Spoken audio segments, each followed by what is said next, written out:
Good morning everyone and welcome to another vlog. I was just doing some invoicing and I thought that it would be a good point to talk about because invoicing isn't glamorous or anything like that, but obviously it's the thing that helps to accommodate to bring the money in, so it's incredibly important. And on the last video I mentioned about how I pay for an accountant because it's important and I don't know what I'm doing in terms of submitting my books. However, I do the bookkeeping and the invoicing, etc. myself, just to keep costs down at the moment.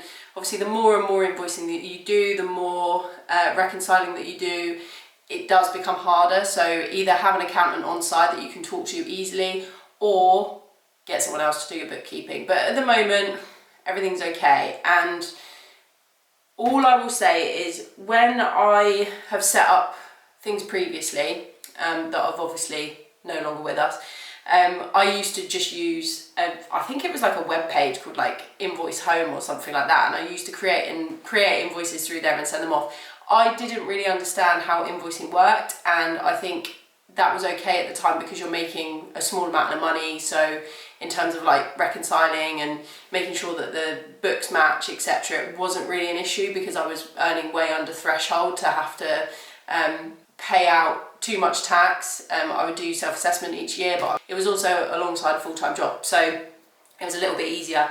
So what I will say, if you're starting out a business that you're looking to take forward and looking to be a bigger success, I would get systems in place as early as possible. Make sure what system you're using so that you don't need to change it. And this doesn't always mean the cheapest option. So the invoicing system that I use is Xero, so Xero. You've probably heard of it before. If you haven't, check it out. Sometimes they do deals for like the first few months and then it goes up after that. And compared to other invoicing systems, it may look a bit more expensive.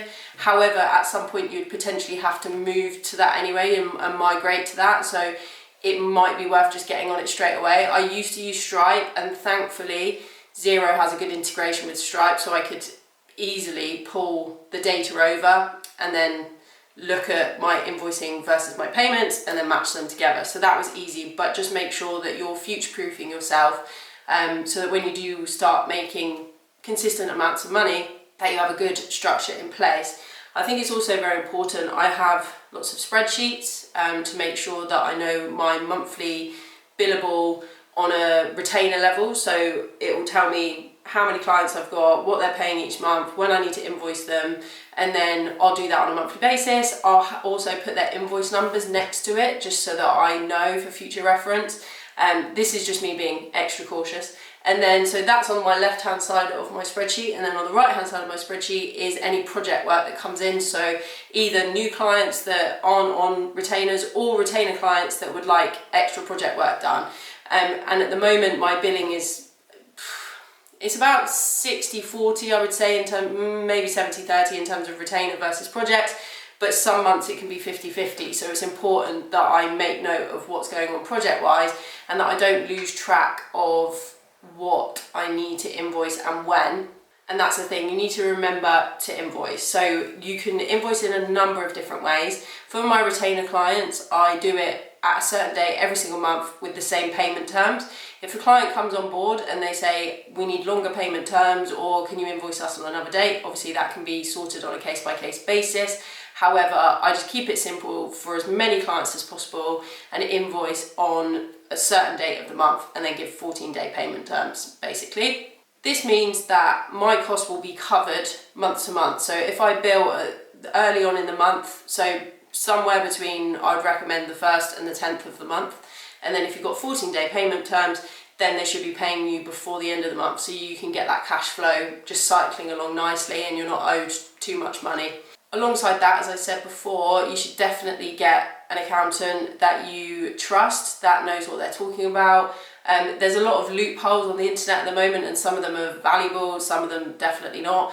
But it's worth getting someone that you can work alongside to make sure that you are tax efficient in your business, that you are utilising a limited company in the best way possible in terms of taxes and expenses, etc. Because if you're doing something, if you're traveling for business, if you get on a train and you travel for business for a meeting, You don't want that to be coming out of your personal account, you want that to be coming out of your business account. That's a very minor example, but cost really can amount. And if you're footing that off your personal, it just doesn't make any sense because it's a lot more tax efficient. But a good accountant will be able to explain everything that you need to be doing month by month to make sure that your revenue can maximise as much as possible. Just as a side note, I've mentioned about reconciling a couple of times, and in its most basic form, all this means is that you invoice, and then when you get a payment through, my xero is linked to my business bank account, so it will say you've got £1,000 and we've matched it to this invoice, basically, and they put it side by side, and you just press OK, and then it goes, yeah, perfect. So the amount in your bank should match the amount in xero at all times. But once again, if you're confused by any of this, or if it starts to get too big,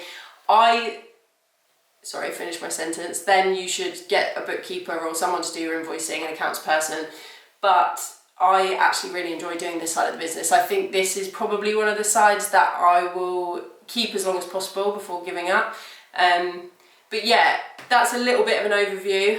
I'm trying to be as quick as possible, but if you do have any questions or if you need any advice of anything, obviously I'm not a professional accountant, but I can steer you in the right direction or answer any small business invoicing questions that you may have. Thanks for listening, and I will catch up with you later. I'm going to look through a couple of my old videos. There's two in particular, and I'm literally going to do this. I've got a meeting in 10 minutes and then I'm actually going to do this afterwards. So it's going to be horrible because I looked at them yesterday and hated them. I'm not going to play them through in their entirety because they are wildly embarrassing, but I will show you and speak a little bit about two videos in particular. So I will see you, obviously in 2 seconds to you, but I'll see you in about an hour and a bit. Hello, and just like that, I'm back. I'm going to record my screen, so I'll be up here, but I'll have my screen here. I have no idea why I'm doing this because this is so embarrassing, but it just shows what's happened since. But also, I think the main thing here, right, is it gives me a bit of motivation because when I was younger, and I've said this in a previous vlog, I had no shame. I was ready to message whoever, be wherever, and do whatever to make sure that I was meeting people that I either wanted to meet, that inspired me, or that I could learn from, or anything like that. So that's a bit of a preface of this. So this first video was on, as you can see, Thursday the 23rd of March. This was actually in 2017, so this is 8 years ago. Bear that in mind with the appearance. Hello and welcome to Everyday Steve. Yo! Dodds, this is like vlogception. Dodds, I've waited so long to meet you.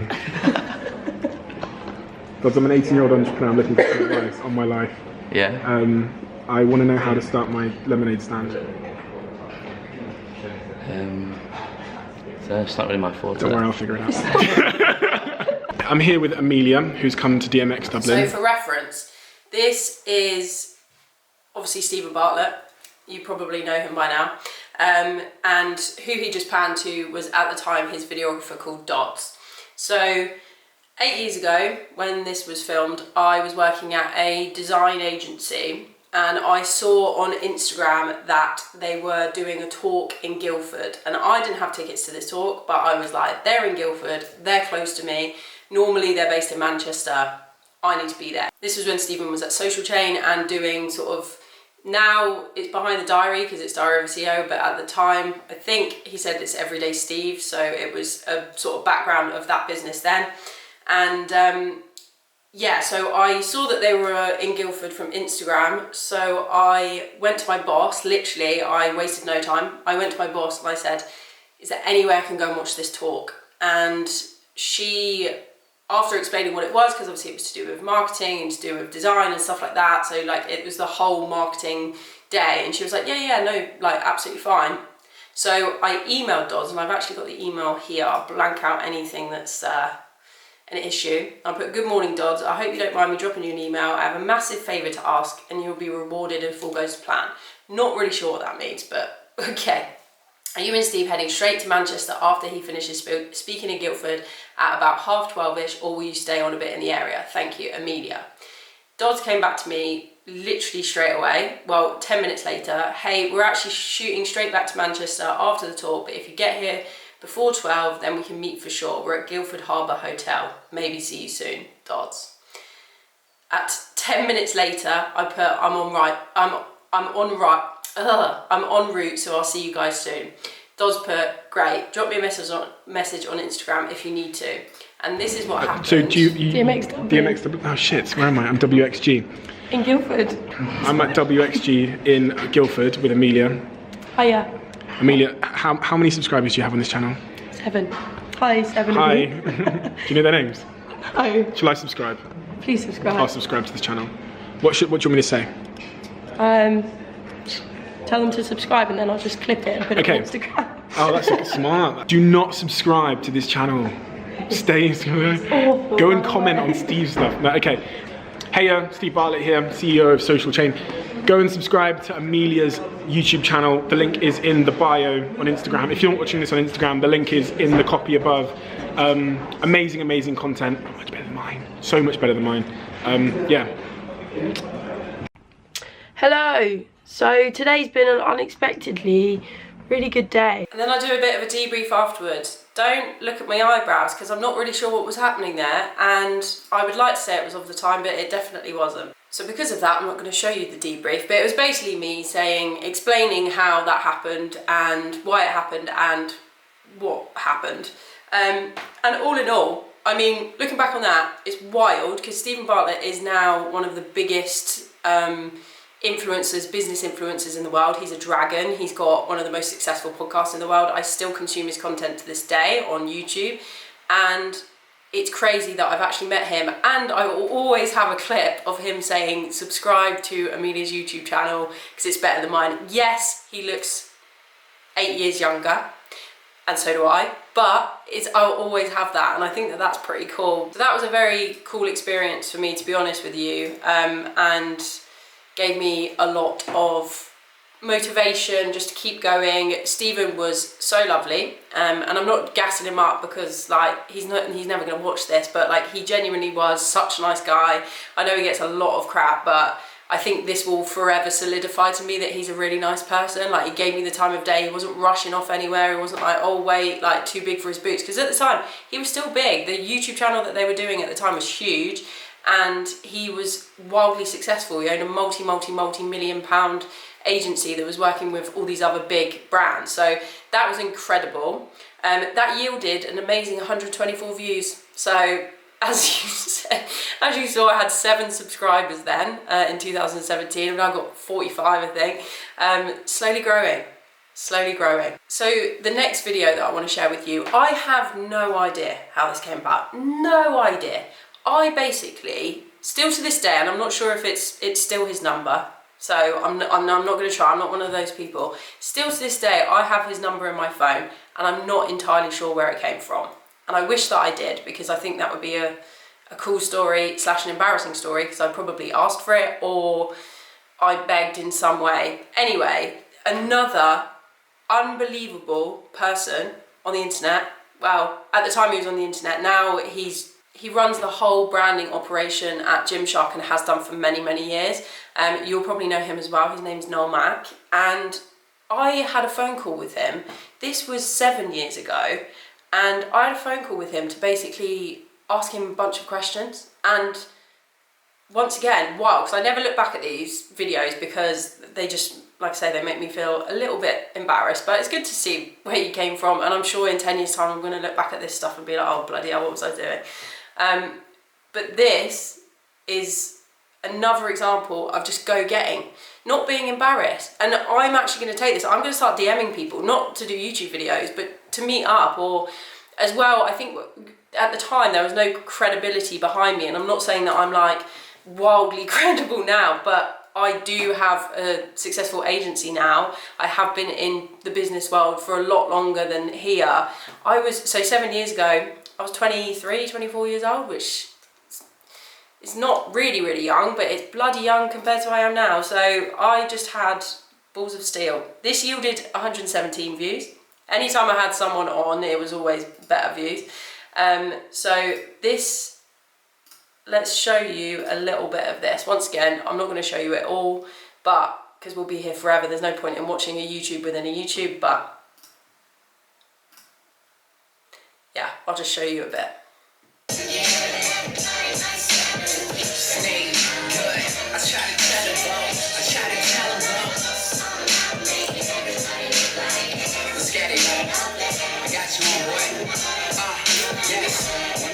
Hello again, you lovely lot. So today's some eyebrows are a little bit better. I'm starting a new series that's not going to be back to back, but it is going to be every now and then. We're going to get other people in on the channel, people that I admire, self-made people that have come from wherever they've come from and built themselves into some. Can I just reference as well, I'm not entirely, I remember this jumper and at the time I thought it was cool, and it was cool at the time, but looking back on it now. Also, I'm sorry, I'm self-deprecating a lot here. This is a young Amelia. She didn't know what was happening, but she was trying, and that's the most important thing. Anyway, continue. Generally speaking, young people. Do I explain how I met him? That you want to do, so hopefully it will appeal to you in some ways. Haven't heard of Noel Mack, you should have heard of Noel Mack. I'm going to link his Instagram and his YouTube channel below. He's basically branding or anything. It's this really good and it keeps people engaged, etc. To them, is now a creative director at Gymshark. He was a nice guy. I've never personally met him or spoken to him. I only have spoken to him via message. I haven't spoken to him face to face or anything like that. Where did this so come this will from? be the first time that I actually do directly speak to him. So I'm really, really looking forward to it. But like I say, if you haven't checked, I was also very, very nervous because this is someone that I really admired, really looked up to. He was working like core Gymshark at the time of like, obviously Gymshark's huge now, but at the real time of influencer Gymshark, which was all like Christian Guzman, like that sort of vibe. I can't think of anyone else, but there was loads, like Steve Cook, like everything. They were all there and it was huge, and he had personal relationships with everyone, so I was bricking it. Let's skip forward. This is me in the car on FaceTime to Noel Mack. Keep changing the game for Gymshark. That's why if you look, when I kind of, for the people that do kind of know me hard and they look at the website and all that stuff, that's why I wrote when I did the announcement on Instagram about me joining Gymshark. I put up the very last one, user stuff, making little beats and trying to work with people and whatever. And it all kind of climaxed when I got the chance to make some music with Drake on a French Montana track. If you read the bio on the website. So I'm going to stop it there, just because it gives you the gist. But basically, I ask him 5 questions. We're on the phone for a while. So like the video itself, I did obviously a bit of an intro. The intro was 3 minutes long. I was on the phone to this guy for 15 minutes, right? A guy that I look up to, a guy that was super busy, a guy that, why the hell would he talk to me? And he was for 15 minutes. And all it took, because it said that I messaged him, so all it took was me messaging him and he was like, yes. And I'm not saying go and message Stephen Bartlett and Noel Mack tomorrow and they're going to do it. Absolutely not. But I've knocked down so many doors. There's so many people that I've DM'd or messaged and never heard any responses, and that's completely fair enough. But there's also lots of people, as well as some people that I've not put on video but just met up with, that are huge influences now, are super successful and completely give you the time of day. So I think that the reason I wanted to show you those two, and I said this at the start of the clip, but it's just so interesting that if you really put yourself out there and if you really go and get something, and it doesn't just matter for like famous people or like influencer famous people or business famous people. It could be that you want a mentor and you see them on LinkedIn and you want to work with them or them to mentor you. Message them. What's the worst that can happen? They don't respond or they say no. But other than that, you might as well just give it a go. And this has just proven to me again, I think looking back on previous stuff, is just I have put myself back a little bit. I reach out to business owners that I want to work with, but not people on a connecting level. And I think that that's something that I really want to do, because I can travel. I can do any day. I can go to London. I can go up north. I can fly and go somewhere else. I don't have anyone in charge of my time. So why am I not utilising that more? So that is my biggest takeaway from this. I will stop rambling because this is a long clip. But thank you for bearing with me. Let me know if you would like to see more of those YouTube videos, and I might unpublish them for a day, but no promises. So it's still the morning, and I'm going to crack on with a full day of work because tomorrow I'm off to Royal Ascot, so I will show you some things from that, but it's going to be a bit of a heavy day, so the less of that I film, probably the better, but I will show you some bits. So I will catch up with you tomorrow.